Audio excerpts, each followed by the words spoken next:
Hi everyone. Database caching is a common caching pattern in software engineering. Let's try to understand where it is used and why it is used through this simple example. Uh, Assume we have a set of users who are trying to fetch a data from the database with the help of a backend server, a very minimalistic software application. Consider the database has a table like user ID, product ID, price, date time, basically user purchases. If the users are trying to find who are the top three users with the highest spend, then the backend server would make a query, select user and aggregation on the price and then to group by user. And this response would be returned to the user application, so via backend server. Now assume like the database is quite small, there are like millions of records and the query is taking like 10 seconds. It's already pretty slow. Now if multiple users, say thousands of users are requesting for this same data, then what we can do is like you can either queue these requests at the backend server or they have to be buffered at the database. All of this can lead to like increased latency to the users, or possibly if they're executed on the database, then it could lead to the database crash.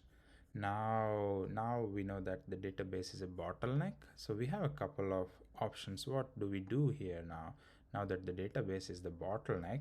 At this point, one of the common pattern in the distributed system is to go for a scaling approach.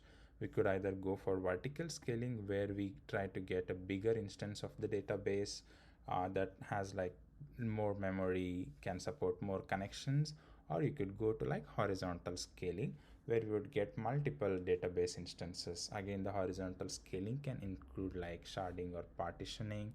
We're not going to touch all of them here, but that is one of the option we consider. Now another common approach to handle this scenario is to go for caching solution. That is where the database cache helps in. Now imagine all of the data that is returned from this query, if that is saved in the cache from the backend server, for the future requests it can be served from the cache itself instead of going to the database. So essentially we are going to make request to the database only once, and for all of the future requests from the user, the data is returned from the cache.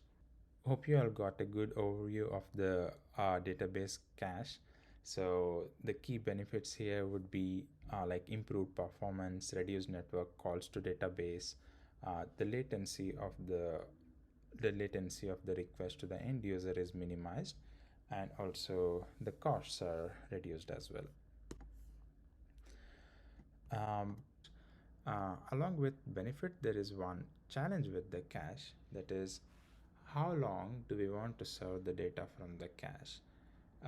Let's say the data of top three users can change dynamically. So what if the data is incorrect or inconsistent? To deal with that, we have to do cache invalidation, that is to remove data from the cache. And to do that, typically time to leave value is set on the cache key that varies from the data and the frequency at which the data is changed. There are more policies around cache invalidation. We can maybe discuss in a different video.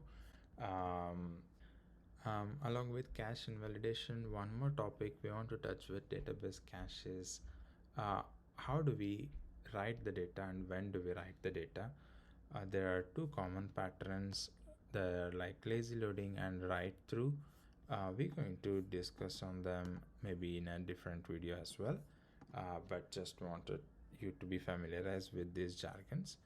Now for the database cache itself, there are a couple of options. We can go with like Redis is a very popular production database cache, then Memcached is another one, and the Hazelcast is the next one, and Apache Ignite is another key database cache that is used in production.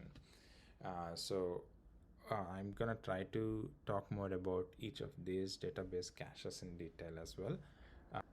Hope you got good overview of database cache. If you like the content, do hit that like button and share your thoughts in the comment section as well. Thank you for watching this video.